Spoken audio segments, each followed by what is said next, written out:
साथियों नमस्कार, मैं एडवोकेट मतलूब चंदेल। फर्जी पुलिस मुठभेड़ पर इलाहाबाद हाईकोर्ट का एक सख्त संदेश। कानून का राज बनाम एनकाउंटर न्याय, जो कि बहुत एनकाउंटर चल रहा है।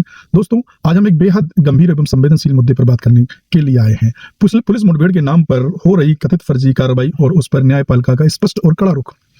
हाल ही में इलाहाबाद हाईकोर्ट ने एक महत्वपूर्ण टिप्पणी की है कि सजा देने का अधिकार केवल न्यायपालिका के पास है, पुलिस के पास नहीं है।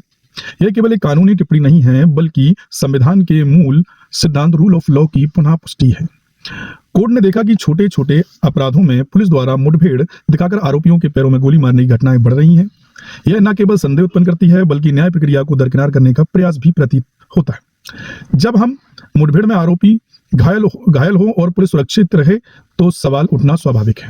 मतलब आरोपी घायल होता है लेकिन पुलिस सुरक्षित रहती है, उसको कुछ नहीं होता। क्या यह वास्तविक आत्मरक्षा है या एक सुनियोजित कहानी है? अपने आप में शक पैदा करती है। कोर्ट ही मानता है कभी पुलिस वाले घायल नहीं होते हैं। तो माननीय न्यायालय ने साफ कहा है, किसी भी व्यक्ति को अपराधी घोषित करना और सजा देना अदालत का अधिकार है। पुलिस की भूमिका केवल जांच और कानून व्यवस्था को बनाए रखने तक सीमित है। मतलब आप जांच करिए और कानून व्यवस्था बनी रहे, इस पर काम करिए, आप सजा नहीं दे सकते। यह बात हमें याद रखनी चाहिए कि भारत एक कानून से चलने वाला देश है, ना कि बंदूक से। सुप्रीम कोर्ट के ऐतिहासिक फैसले UPCL बनाम महाराष्ट्र राज्य का हवाला देते हुए हाईकोर्ट ने स्पष्ट निर्देश दिए हैं, हर मुठभेड़ में तुरंत FIR दर्ज होनी चाहिए, जांच स्वतंत्र एजेंसियों से करानी चाहिए, संबंधित पुलिसकर्मियों को तुरंत पुरस्कार ना प्रमोशन नहीं दिया जा सकता, और यदि इन नियमों का उल्लंघन होता है तो संबंधित अधिकारियों को अवमानना के दोषी होंगे। कंटेम्प्ट ऑफ कोर्ट कंसीडर करेगा, कोर्ट ये कहता है। यह निर्देश केवल कागजों के लिए नहीं है, जो कोर्ट कह रहा है कि कागजों के लिए मामला नहीं है, जनता के मौलिक अधिकारों के लिए, मौलिक अधिकारों की रक्षा के लिए, मतलब फंडामेंटल राइट्स का जो प्रोटेक्शन है उसके लिए अधिकार है। ऐसा नहीं है कि केवल हवा में बात कोर्ट कर रहा है।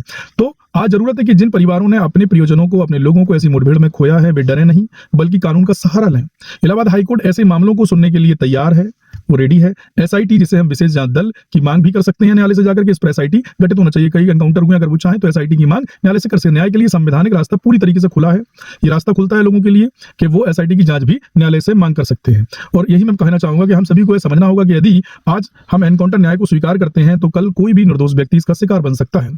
न्याय का मतलब बदला नहीं होता, लोग बदला लेते हैं। न्याय का मतलब प्रक्रिया होती है, और जब प्रक्रिया खत्म होती है तो लोकतंत्र कमजोर होता है। भाई जाहिर सी बात है, प्रक्रिया खत्म कर देंगे तो कोई भी किसी को कहीं भी मार देगा। लोकतंत्र कहां बचा, न्याय कहां बचा, जस्टिस कहां बची, कहीं नहीं बचेगी। आइए हम सब मिलकर सुनिश्चित करें, इस बात को सुनने वाले लोगों भी, बोलने वाले लोगों भी, कि कानून का पालन हो, पुलिस की जवाबदेही बने और हर नागरिक को न्याय मिले, चाहे भाई कितना भी कमजोर क्यों ना हो।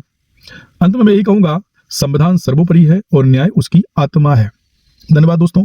अगर ये वीडियो सही लगा हो, जानकारी इन्फॉर्मेटिव लगी हो, हाईकोर्ट का ये सही ऑर्डर आपके लिए काम आया हो, या आपको ऐसा लगता है कि ये आप शेयर करते हैं तो कई लोगों को सहयोग कर सकते हैं, तो प्लीज इस वीडियो को शेयर करिए, लाइक करिए, पेज को फॉलो करिए और कानून की दिन प्रतिदिन और नए नए जजमेंटों से जुड़े रहिए। Thank you very much. आप सभी का बहुत बहुत धन्यवाद।